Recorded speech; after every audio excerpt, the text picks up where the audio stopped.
Redevelopment Agency and call to order the Redevelopment Agency meeting of September 20, 2006. And this meeting has been properly noticed and posted in compliance with the open meeting law.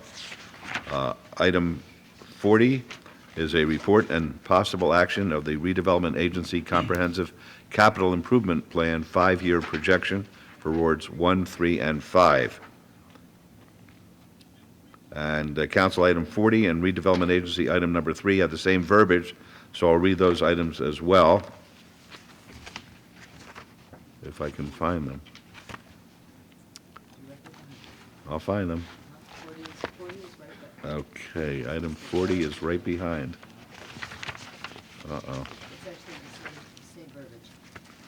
All right, the same report and possible action, the Redevelopment Agency and Comprehensive Capital Improvement Plan, 5-year projection, 1, 3, and 5. Okay, and agency item number 3, same verbiage? Okay, that'll be report and possible action of the Redevelopment Agency Comprehensive Capital Improvement Plan 5-year projections towards 1, 3, and 5. Okay, I think that's it. Mr. Adams. Yes, Scott Adams, Director of the Office of Business Development.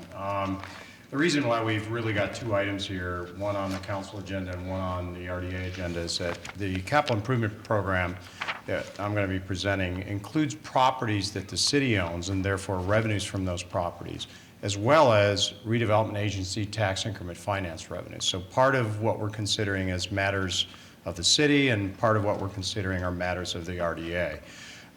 What I want to do is give you a very brief overview of something that I think has been done for the first time in the city, and that is a comprehensive capital improvement program looking at revenues of the redevelopment agency, both on the land side and on the tax increments side. So I'm going to talk a little bit about why we need one, what the scope of it is, what those revenue projections are, and then what the recommended expenditures are that we've been working on. In terms of the scope, this is a 5-year plan. It looks at over the next 5 fiscal years. It looks at both TIF revenue and land sales. Again, that's the reason why we have the joint agenda. We've also run a projection on the 18% set aside. Obviously, I think I've mentioned this before, that as our tax increment revenue increases, so does our 18% set aside. That's established by state law. We've put together an expenditure program. It really is essentially sub-funds of an overall tax increment fund in terms of targeting money to specific initiatives. And then there is a separate City Hall sources and uses summary, and when we get to that, you'll understand that a little bit better. Why do we need a CIP? Well, we have realized substantially higher levels of land sales and taxable development downtown. I would have to say I'd use the term we've turned the corner as it relates to the redevelopment agency, to the point now where we're really starting to generate, and we can see through projections, the generation of tax increment revenue. There's also a need in redevelopment to look at reinvesting a lot of that proceed back into the redevelopment area to continue the process of redevelopment. Redevelopment is a process, it's not a static action. And then to implement strategies for the districts that we've divided our redevelopment agency and our downtown into, and to complement the development that will occur in those districts and areas. And then to follow on past catalytic investments. You as a council and past councils have invested heavily in the redevelopment agency and in downtown, and we need to follow those investments with additional investment to ensure long-term payoff to the citizens of the city of Las Vegas. In the revenues, we're looking at 4 different revenue sources. We're looking at those projects where we've actually entered into a TIF rebate on. Those are projects that most of are under construction. They're at least under their first phase of construction, but we only get to capture 41% of the taxes on those. If you remember, the 18% set aside goes into that fund. The other 41% gets rebated back to the developer, so we get to capture 41%. We also have a category where we have projects under construction, and we're claiming or projecting that we'll realize 100% of the tax revenues from those projects. Those we can estimate with a great deal of confidence because the project's under construction. And then the third category is the softest category of revenues. We have so many entitled projects downtown. It is very difficult for us at this point to project when those projects are going to go under construction and when we'll realize tax increment revenue. So we've taken a very conservative view on those for purposes of the CIP and said we're projecting only 25% of the residential projects will get built and realize a revenue over a 5-year period. And then finally, there's a category of commercial projects. We're a little more confident on those. We've looked at those, and we believe that they'll get built sometime over that 5-year period. They're a little more certain than the frenzy that we've realized in the entitlement of residential projects in the RDA.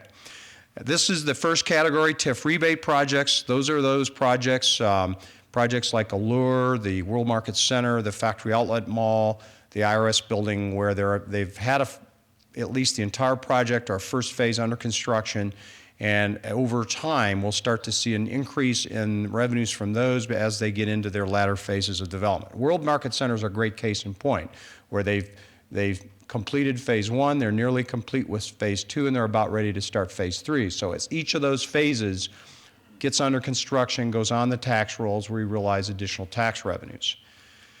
The next category are those projects that are under construction where there was no TIF rebate. We get 100% of the TIF rebate less the 18% set aside. Now, if you notice here, we have a small projection in the first year, and then it jumps because we anticipate that all these projects will get complete, will go on the tax rolls, and then we have a relatively uniform projection. What's going to happen, though, is as more of these speculative projects start construction, we're going to get more and more of that into the pipeline for revenue for redevelopment agency TIF revenue. That's this category here. If you notice, we're looking at a very small early year projection for revenues under our entitled and proposed projects, and we believe that 25% of those will make their way into the pipeline and develop revenues. So that really starts to jump after the first 3 years. Those projects then will become ones that are under construction, and we have very high degree of confidence of what those revenues will be. I think the interesting thing about these is these are residential projects, and you can estimate those much more accurately than you can commercial. When you sell condo units, they actually go on the tax rolls for the actual sale price of the unit. So that's what they go for. On a commercial project, they're less definite. The assessor often discounts the value of the project before it goes on the rolls to reflect soft costs and other things, and it's not quite so scientific. And so with our residential projects, once they go under construction, we got a handle on what they're selling their units for. We have a pretty good idea what they're going to generate in tax increment revenue. And then the final category are those commercial projects. We have some of those in the pipeline now that will generate some revenues, and then we have considerably more in that pipeline in the future that will come on in the next in the years 3, 4, and 5. As all those revenues go up, so does our 18% set aside. This really shows what would happen over this 5-year period to set aside funds. Now, in our capital improvement program, we are not proposing any use of those funds. Those go into a separate fund in the city, and they're used by the Neighborhood Services Department for the development and creation of affordable housing. We are projecting the use of only 2 properties in the CIP for general initiatives under the Redevelopment Agency CIP, and that's our City Mark project and our Bulldog site. Those we're projecting to be sold in this year, and the next year we're actually on track for the City Mark project because we've actually closed on that, and they owe us funds as they sell units per the terms of our agreement. And this is what it looks like over time. Starting out rather modestly, although the $15 million in 06-07 is a considerable increase over past years in the TIF Special Revenue Fund, you can see that should these residential projects, those little softer ones, start to hit the tax rolls, the redevelopment agency would start to realize fairly significant volume of dollars, which is the reason why we need a capital improvement program to really start to guide those investments in the future.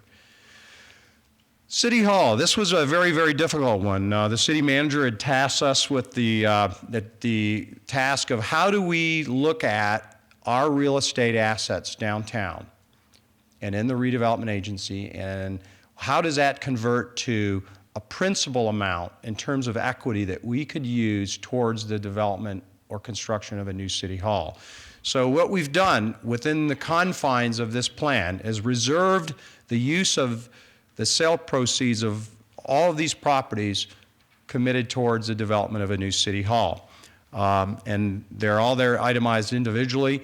And what it shows is that we could bring to bear out of equity in our own property about $200 million in total value against the development of a new city hall.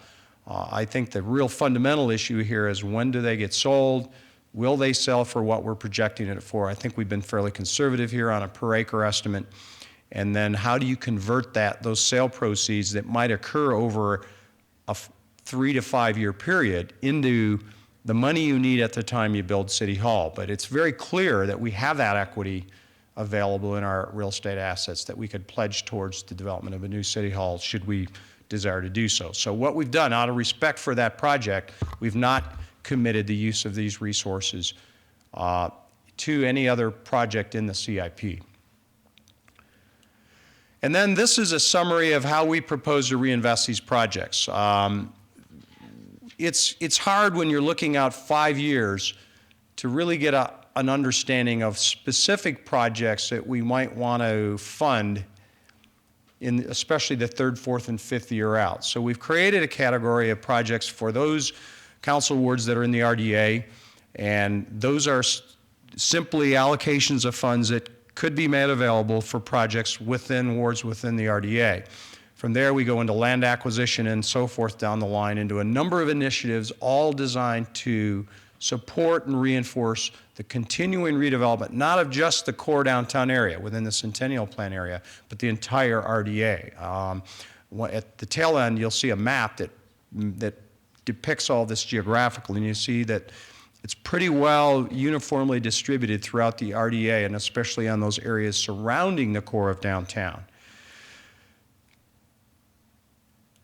This is the expenditure detail, and I'm not going to go into that in individual detail, but this really takes that last slide and breaks it down by year into specific initiative. And as I mentioned before, we're really, with the exception of a couple projects like the 5th Street School, and then we have a school site land assembly there, we have really looked at allocating funds into initiatives, things like an Eastern Corridor initiative, an MLK Corridor initiative.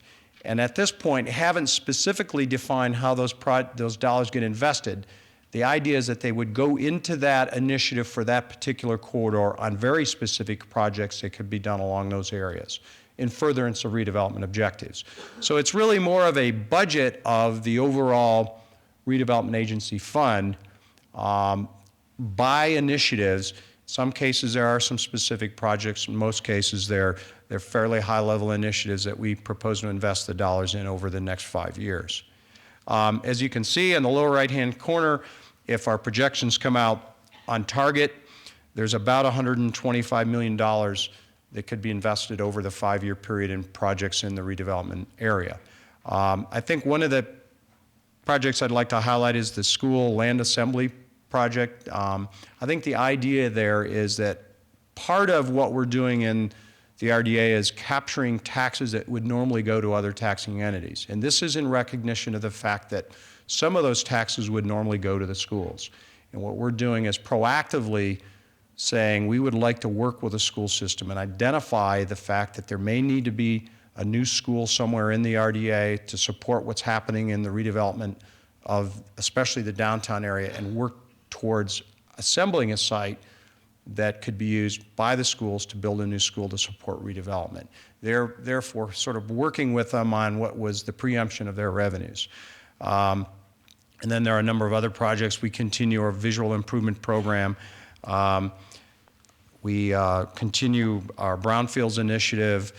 We've allocated additional funds for land acquisition. I think this is very consistent with your recent workshop that you just held, where you talked about being more proactive in land assembly and directing more funds into that process.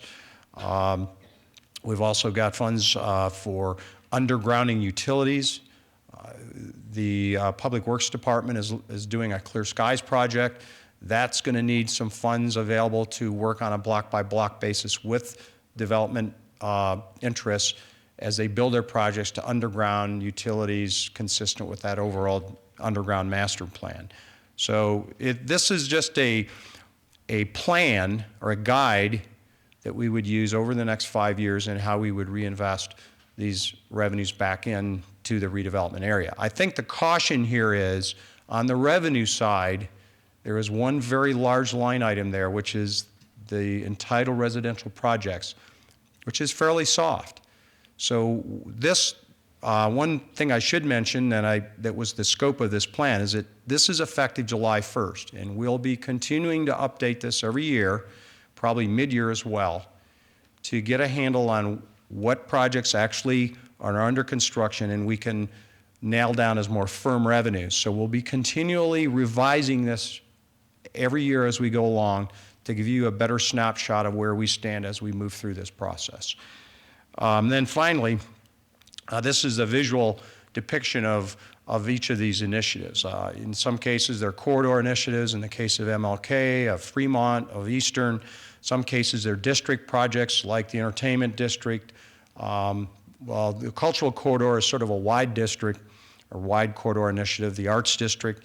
So we've got pretty good geographic distribution throughout the RDA of how we plan to reinvest these funds back into the RDA.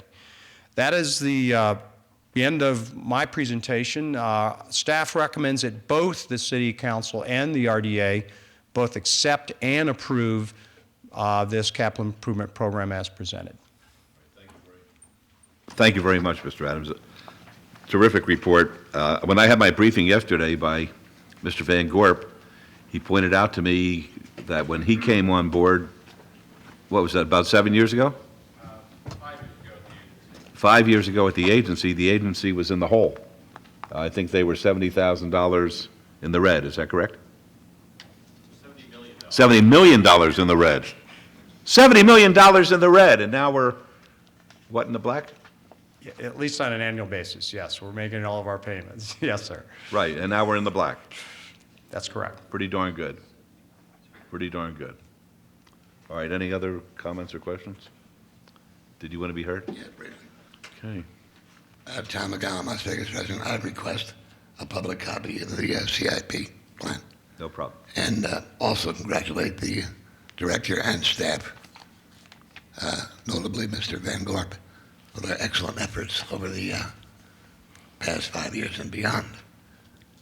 Not 70,000, 70 million. And now you're looking at 200 million. Well, that's a start and a good one. But keep in mind, these projects are holistic. The city is holistic.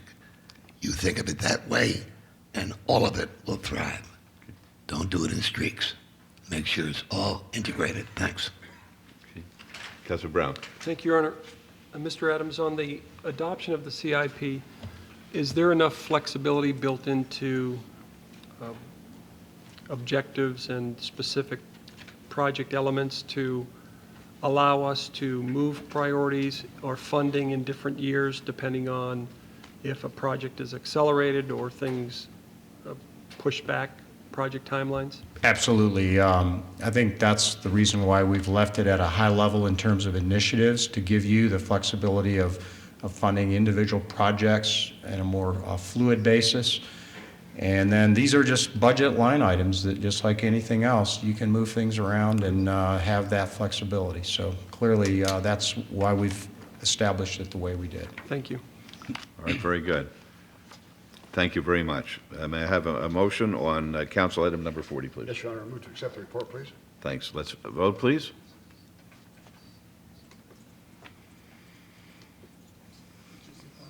Post, please. Motion carries. Thank you. On, may I have a motion on redevelopment item number 3, please? Move to accept the report, please. Thank you. Let's vote. Post, please. Motion carries. Thank you, and that's it. We'll move on to council item number 58 and redevelopment agency items 4 and 5. Council item number 58 is R 72-2006, discussion and possible action regarding a resolution consenting to the undertakings of the City of Las Vegas Redevelopment Agency in connection with the Commercial Visual Improvement Program agreement between the Redevelopment Agency and Irvington Properties LLC, the Aruba Hotel and Spa located at 1215 South Las Vegas Boulevard, to be in compliance with and in furtherance of the goals and objectives of the Redevelopment Agency. Agency number 4 is RA 7-2006, discussion and possible action regarding a resolution finding the project proposed by the Commercial Visual Improvement Program agreement between the Redevelopment Agency and Irvington Properties LLC to be in compliance with and in furtherance of the goals and objectives of the Redevelopment Agency. And Agency number 5, discussion and possible action regarding a Commercial Visual Improvement Program agreement with Irvington Properties LLC, providing funds to assist with improvements to a commercial building located at 1215 South Las Vegas Boulevard, not to exceed $50,000, Redevelopment Agency Special Revenue Fund. All of these items are in Ward 3. Mr. Adams? Yes, these three items are all respecting a visual improvement program grant request for the property at 1215 South Las Vegas Boulevard, known as the Aruba Hotel. This project comprises about $101,000 worth of signage and awning improvements to the face of the building that are visual from the street. You have on your overhead a before picture on the upper part and an after picture below to show the neon signage and blade signage, as well as awning work that they're going to be doing as part of this. The funding would be split 50-50 up to an amount not to exceed $50,000 by the city through the Visual Improvement Program by the Redevelopment Agency. This is one that also has a facade easement, as I've described previously. We hold that for 5 years. It amortizes over that 5-year period, such that should this property ever be redeveloped, then we would have some residual amount that comes back to us if it were ever redeveloped or removed during that 5-year period. That was put in place for the protection of the Redevelopment Agency. The first resolution is one to be found by the City Council, which basically consents to the actions taken by the Redevelopment Agency on this matter. The second resolution is a resolution of the Redevelopment Agency, which finds these actions consistent with the redevelopment plan, that no other reasonable means of funding are available. And the third item is the actual approval of the funding and the agreement with the property owner for the funds and all the provisions respecting how those funds get used on the site and protections regarding the Redevelopment Agency. We do have with us here today Mr. Bob Russell, who's representing YESCO on behalf of the property owner, and staff recommends approval of all three items. All right, thank you. What is on the side of the building? I'm sorry? I can't make out. Let me- I can't make out what's on the side of the building there. Can you help me? That's the one, Scott. What was it called? Thunderbird Lounge? Is that what it Yeah, says? Thunderbird Lounge. Okay, very good. Lounge. This is the south Okay. elevation, the pictures that was put at the north elevation. Very good. That helps me. What's inside the glass there? I didn't This will ask. give you a much better view. Okay, now I know what that Inside is. the glass are olives, toothpicks. Those will animate left to right. Animation on the bird and on the blade sign as Tell well. the mayor there's gin in there. There is gin in there, sir. Yes. Okay, all right. That's good, really gonna look nice down there. That's a great sign. All right, any questions of Mr. Adams? Yes, sir. Yes, please. Mr. Adams, who makes the findings that are necessary for this to qualify for the funds? And specifically that there's, I don't know the verbiage, but that there's no reasonable alternative means to pay for this. How do we go about making that That's finding? a difficult one. That's probably the most difficult one that we do. I think we proceed under the assumption that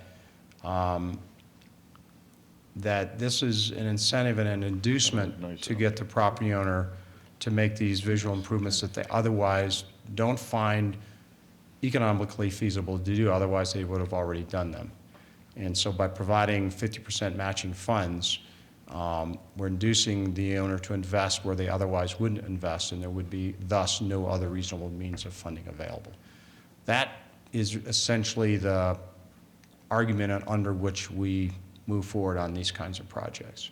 I think the feeling is on these smaller property owner projects, they probably better meet that test than on the very large-scale projects where they can bring in institutional investment capital and very large-scale ability to fund and finance projects. With the little guys, so to speak, it's much, much more difficult for them to meet day-to-day operations, and then on top of that, put money back into the visual improvement of their property.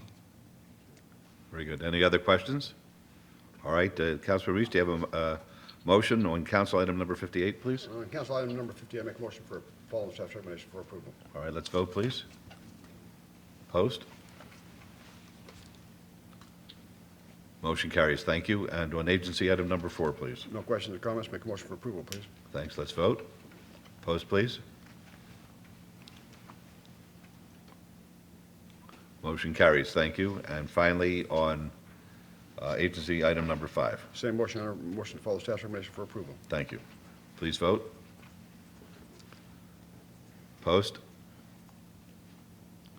Motion carries. Thank you.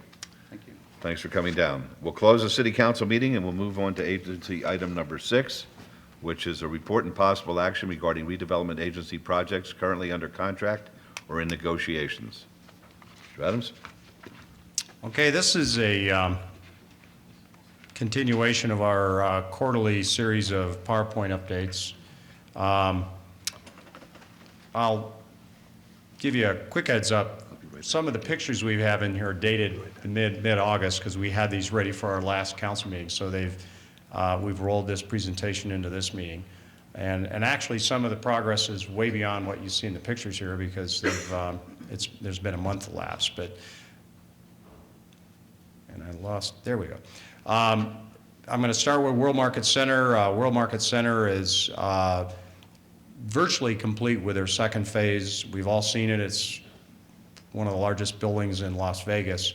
We're working very diligently with them on items they need to finance their third building, and their plan is to finance and go forward with their third building sometime later this fall. And this gives you a visual depiction of all the phases put together. This is something we haven't shown in a while, kind of to remind you of the scale of this project, that the World Market Center is truly a world market. It will comprise 12.5 million square feet when complete. Union Park moves along very nicely. I'll get into some of the individual projects. This is the new Newland master plan that we're moving through with Newland. We have interest in virtually every block now in Union Park at some level of interest by some developer, in some cases multiple developers. This is still just a placeholder. Smith Performing Arts Center, they do have their architects on board. We're working very diligently with them on fitting a new design for the Performing Arts Center into the relocated site within the master plan and how that all works within the whole scope of the 61-acre master plan. The Alzheimer's Institute is moving through the city's permit process. We understand they will have a groundbreaking in October. That could be for some grading and pre-construction groundbreaking, and the actual groundbreaking on the building itself, where they're actually going to start construction of the facility, should occur sometime in January.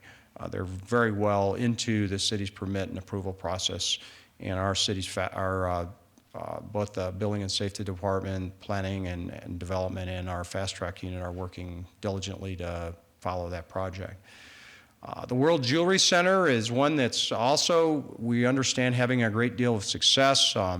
They've indicated us tremendous success in signing up interest for their first building, and we understand they'll be making some formal announcement on the results of that success sometime in October.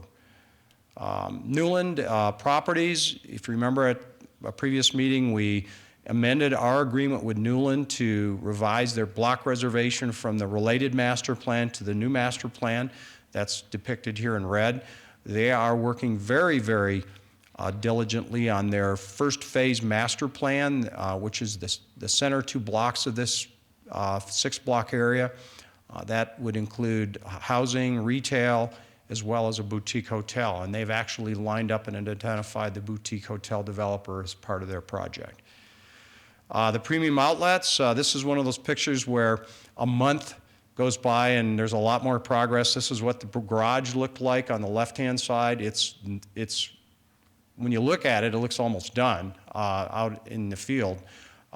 They are going at a tremendous pace in getting that garage built. On the right-hand side is their master plan for the expansion of the outlets, where they would build out into the parking area and then have 2 garages, one on either end of the project. They're working to get the garage built as quickly as they can, their first garage, so they can start moving all of their customers into that garage so they can actually start in the expansion on the actual surface parking area where customers are parking right now. The Water Authority building is topped out. It's moving along. They're doing interior work. They're doing some cladding work on the outside, and that is going to very soon look very much like the sketch on the left-hand side. And I think I can back up on this, but we're now at some 80-some entitled projects downtown representing 16,000 residential units. So I thought I'd just walk you through a few of the entitled residential or completed residential projects. This is a shot of Soho Loss, which is now open, looking towards the west, towards Newport Loss, both of which are Cherry development projects. The other thing we're doing, and one of the reasons for this shot, is we're working to move forward with streetscape improvements, rebuilding in the streets and sidewalks, connecting Las Vegas Boulevard along Hoover, at least between these 2 projects, and then looking beyond that to, in the future, all the way to Main Street. This is Your Newport Honor? Loss. If I may, did you say how many entitlements are downtown now? Well, I think this slide said 86 for about 16,000 units. 16,000 residential units in the downtown That's area. correct. I would caution, though, that some of those are very speculative, and that's in my CIP revenue report. It's hard to say which of these are going to be the next ones to go in the ground. One of the big issues that the developers are facing right now are rapidly accelerating construction costs. But those are exciting numbers, still the same. Yes, if we get a small percentage of those, we're still going to get a lot more housing downtown. Right now, we have almost 2,000 units under construction in the downtown area. And I just came back from New York and the National Economic Development Conference, and I don't know of anybody that has that many units, even New York, under construction in their downtown area. The Allure Towers, this is the sketch on the left, their first tower on the right. I think I mentioned this before, that one of the great things about this project is when you're coming up Sahara now, it fills in that void between the stratosphere and the north end of the Strip. And it creates a density and an urban scale that wasn't there before. And it really changes the character of that area. Jewel is another project where they have a outstanding contractor, Turner, that's just moving along very quickly. This project is very vertical now. They're almost to the second floor in a lot of their work, coming out of their garage level, their ground level of the garage. And we're very excited about this project to continue to sell units at a very brisk pace. I don't know why I keep skipping ahead. That one that I skipped past was the Simioff project. We've been working with them on a scaling back of their project. There's one where they looked at construction costs and they determined that the best way to proceed is on a scaled back project, 55 feet or less, 5 stories, underground parking, and that way they're able to keep their construction costs lower and make their numbers work a little bit better. Sandhurst is another one that we're hoping will get financed here very soon. This is their sales building on the right and their site, and their sketch of their project on the left. It's about 400 units. Streamline Towers, another one that's under construction. This is our construction site. We all see it out our windows of City Hall every day. It is moving along very quickly. Martin Harris is a very large contractor. They're moving along very, very quickly. They will soon be at a level where then they start pouring a floor like every week or two, just like we see projects on the Strip. Hewitt Art Central is one that's now in sales. This is Eddie Haddad's project. This is at 200 Charleston. Evolution Towers, another one in sales that's also in the Arts District, really at Casino Center, 3rd and Charleston. Loctane, the reason I bring this one back in is that Loctane is moving forward with tenant improvements for about half of their ground floor retail space. They have secured 2 tenants for the ground floor retail space, so we're going to start to see some activity in the ground floor retail of that building. I think that's one of the reasons why we have that policy. It puts sort of the burden. What we give them a lot of things on the other side, no height limits, no setbacks, a lot of gives, but on the other hand, we ask them for ground floor retail, and then it puts pressure on the developer to fill that ground floor retail and create an active urban ground level in our downtown. You asked at previous meeting to talk a little about some of the older projects that we worked on. Campage Place is one of those. This is a little over 300 units of efficiencies. This is truly affordable housing. There are furnished efficiencies that rent for about $100 a week or $400 a month. So they're fulfilling a need for affordable housing in the downtown area. City Center Apartments is another one of those. This is actually mixed income. It's a combination of market rate and affordable units within the same project that receive federal home funds. And then we also have ground floor retail in this project. So it's mixed income as well as mixed use with ground floor retail on the base of this project. Your Honor? Again, Yes, Not to interrupt you, but if you don't mind, Your Honor, not at all. is there a waiting list for these 2 properties? I Or believe you both are- of these are all full. I think one of the issues we've got is a lot of these projects that come online at a very low rental rate, they have no problem at all getting rid of those units in terms of renting the units out, because rental rates in the valley are just accelerating at an increasing rate. If I could, Your Honor, Yes, Councilman. just for Councilman Ross's edification, I had a person that I knew that worked at a 7-Eleven, and he had applied for Campage Place, and he was on a waiting list for over 9 months. He finally got in, and he was just ecstatic about it. Thank you. And I'd like to throw in my 2 cents. There was some concern with projects like this that there may be issues as far as crime is concerned. Absolutely not. Councilman Donaldson was just $100. Right, yeah. There were some bets taken on some of these projects, and they're not crack houses. They're pretty nice places to live.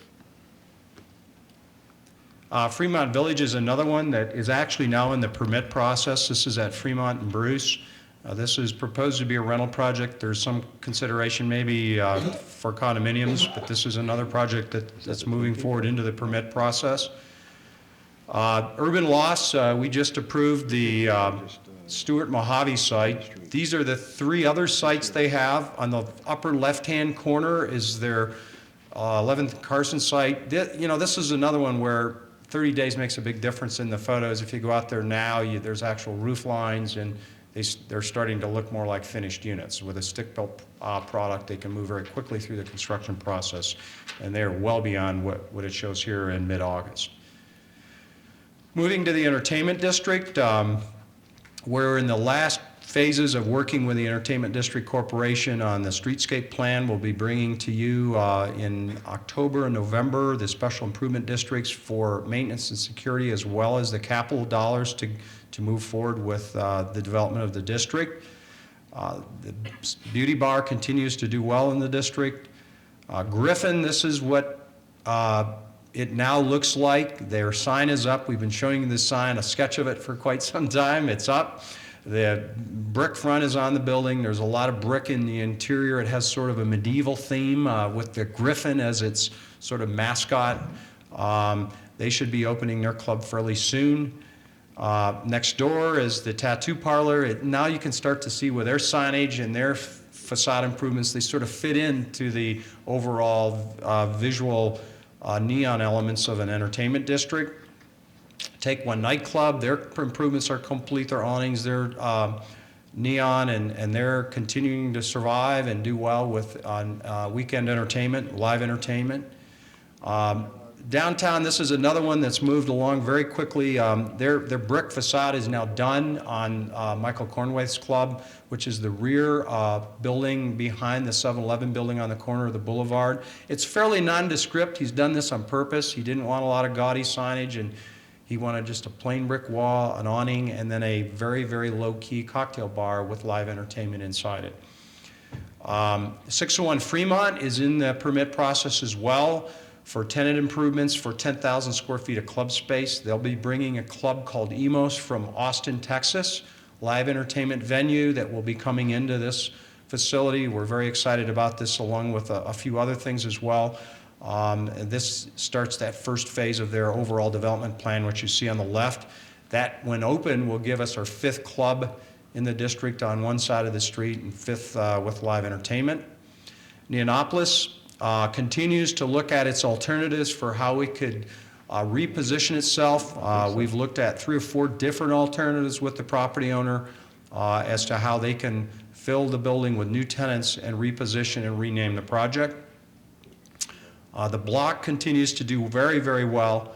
I think this is, one of the outstanding examples that shows that ground floor retailing and entertainment works if you do it well in downtown. Frank Wright Plaza is representative of all the property that wraps around the post office. We continue to work with the owners of the Lady Luck on the development of a master plan for that site. We'll be bringing something to you fairly soon on that. They've been going through some revisions to their master plan for our review. Hennessy's is open, doing very, very well. Same with Mickey Finn's. Paul Hennessy has committed to the entire 2nd floor there. He's in the permit process for Club Brass, which will be the 2nd floor jazz club. And then he's actually working out the details now of the Pint for the corner. And the Pint will have a window in it where you can see out of the Pint down onto the street and then up into the club. And his mantra will be, "Come party at the Pint." Looking at East and West Las Vegas, now that we've resolved some of the property litigation at the properties behind 1501 Decatur, we're now moving on a fast-track basis with the developer on this project. We're actually in earnest purchase and sale agreement negotiations for this. And we've also been meeting with Mark Fine's team. He has very quietly assembled a very, very large amount of property along the MLK corridor. And then when you look at that property combined with the holdings of American Nevada and a few others, really represents, I think, one of the next frontiers for downtown redevelopment, skipping over the interstate into that area along the MLK corridor as a great opportunity for our next phase of redevelopment. I have been working very aggressively with DLC Urban Core on their plan for a grocery-anchored retail center in Enterprise Park. There are 2 very interested anchors in this center. We, with the developer, have been making contacts directly with these grocery anchors. In fact, our real estate tour last week brought one of those the heads of real estate, one of the largest chains in the country, was on the real estate tour. We had very detailed discussions with them about anchoring this center. They're still very interested in anchoring this center. We're trying to do everything we can to get them off the fence, make a decision, and make a commitment to anchor the center. Edmond Town Center is the same thing. Edmond Town Center has their former Vons space vacant. We have had a grocery anchor interested in that space. The issue there is we do not control that sublease. That sublease is controlled by Safeway, which is part of the, which was the owner of the Vons chain. And we've been a little bit frustrated in their somewhat unwillingness to move certain types of anchors into that facility. And we're going to continue to push hard with them to accept the interest on the part of the anchor that we've been able to bring to the table. I think at the end of the day, between Edmond Town Center and the DLC Urban Core project, and the fact that we have at least 3 legitimate anchors interested in those 2 sites, we have a very, very high probability of bringing a grocery store to West Las Vegas. RLT Corporation is open and operational in the Enterprise Park.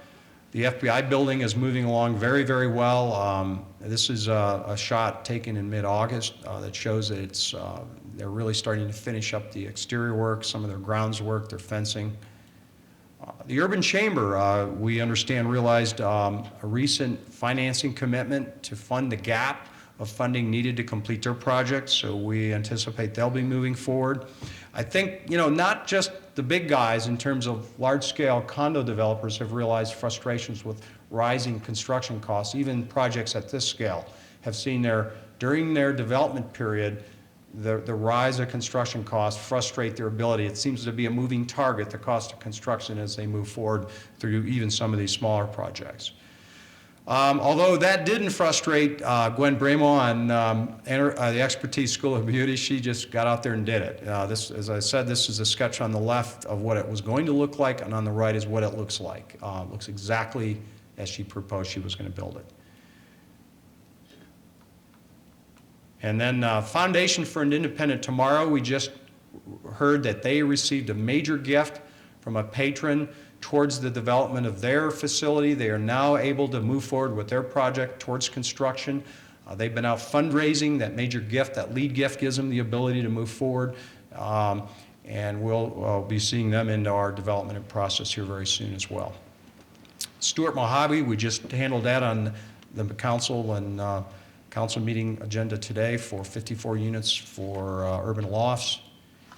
And then I'm going to quickly go through some of the casinos. El Cortez, we've been working with them on a gateway from connecting the boulevard with some new signage that picks up on their retro theme into their site, so they have a Las Vegas Boulevard front door. Fitzgerald's, we continue to work with. Their parent company has tremendous interest in investing in downtown. We're working with them on a number of issues. Lady Luck continues to work through their financing, and they will soon be in the permit process to actually start the improvements behind the demolition work that they just completed for their property. And the Golden Nugget continues to move through their development process. They've been working their pool area and some of their interior work, adding new restaurants and continuing to move forward achievement of their master plan. Fifth Street School moves along very nicely. We're looking very seriously at how we can use tax credits on this project to bring as much as $1 million in tax credits into funding the needs for renovation of the school.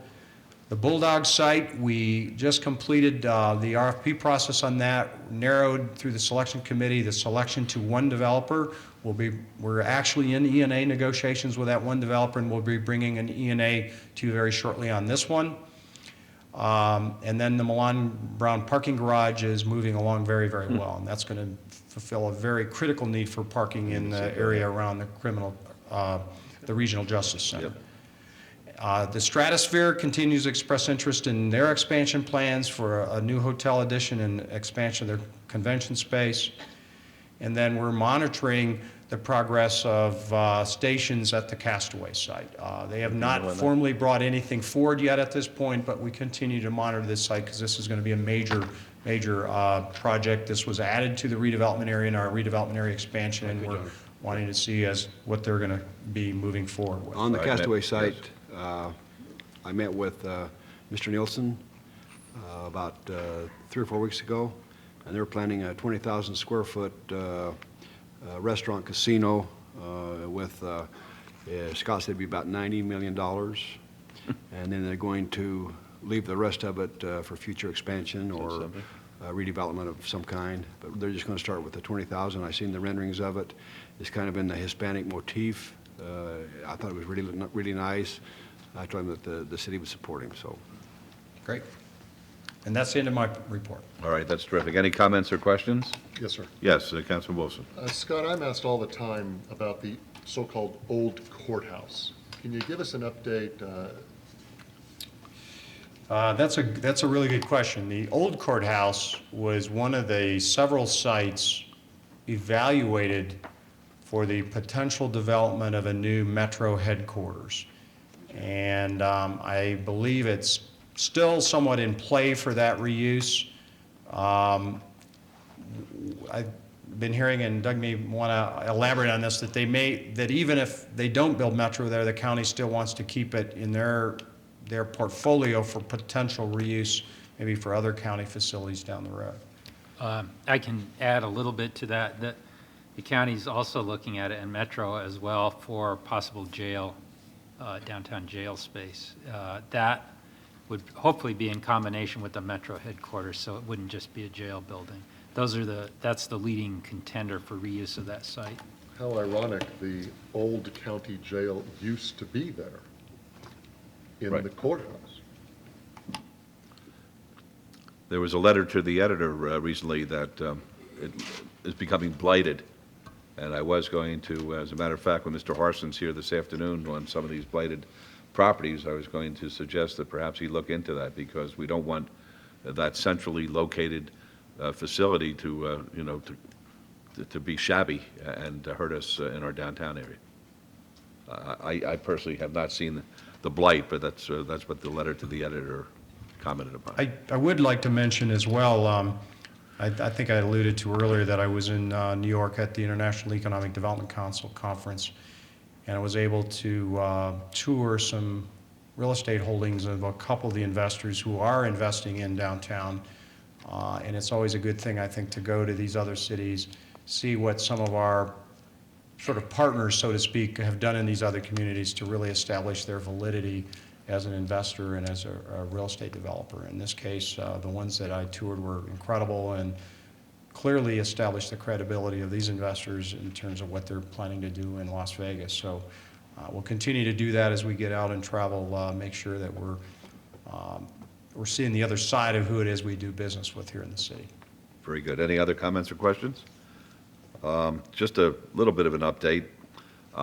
This past weekend, I went up to Lake Tahoe to meet with 30 physicians who are the world's leading experts on neurodegenerative diseases that are part of the Alzheimer's think tank. And the plans that they have for that facility, in addition to the iconic architecture that's going to be the focal point, I believe, of worldwide attention, inside there, they're going to have the greatest minds imaginable.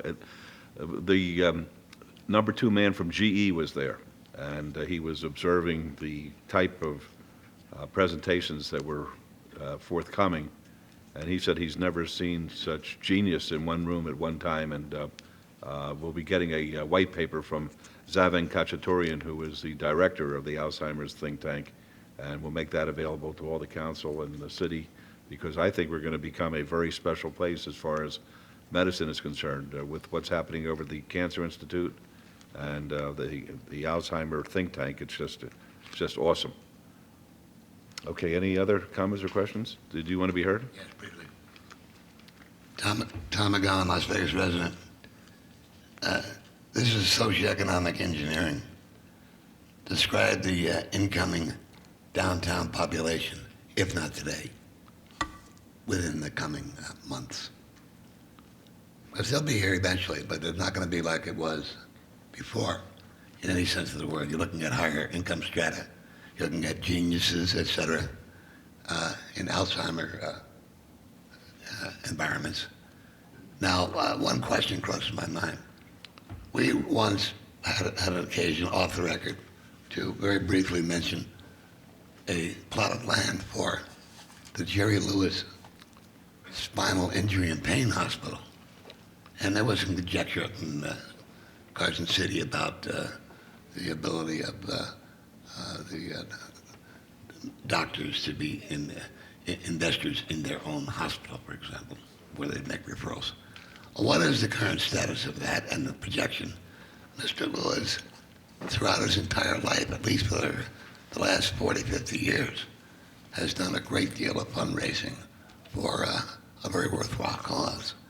And it seems to me that this city, beyond a key to the city, which is emblematic, of course, and well-deserved and honorable to give, but this city can do a lot more than that.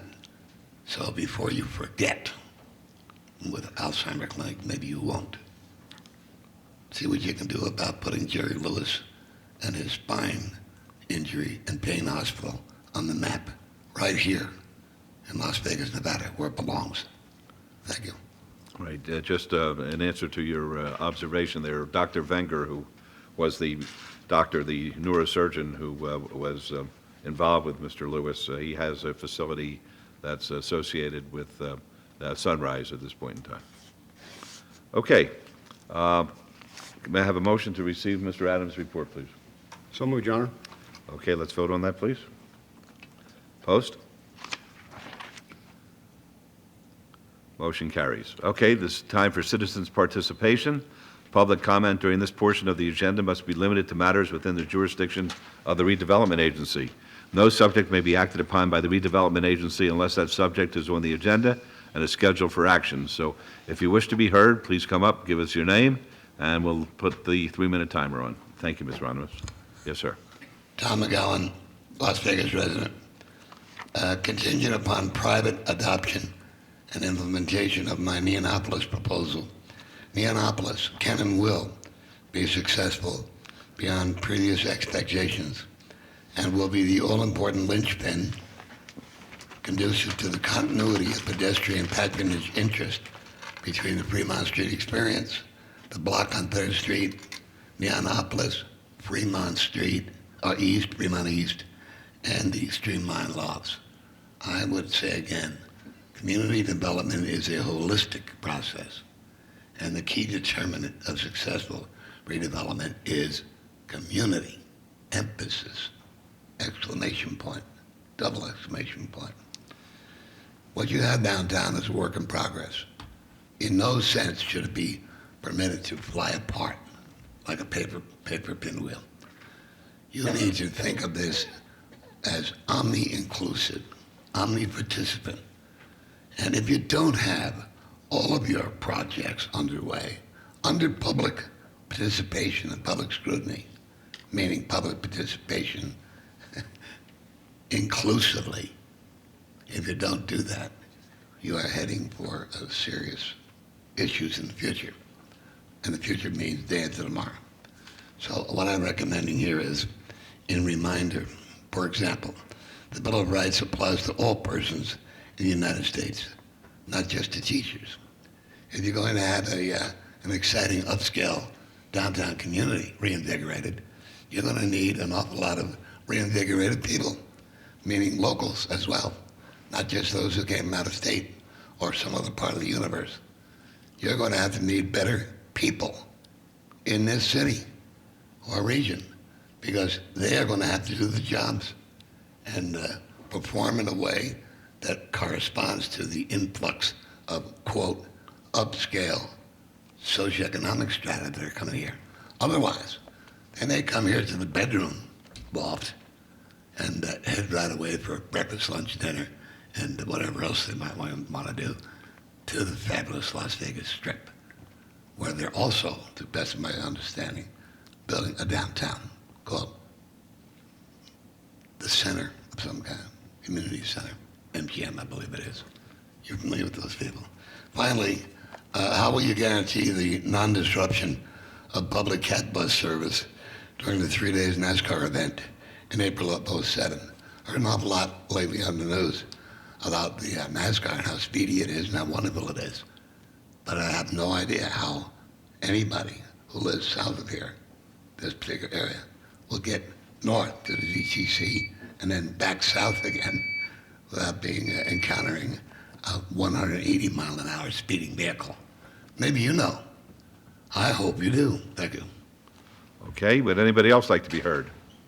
All right, seeing none, we'll adjourn the redevelopment agency meeting, and we'll be back here, let's say,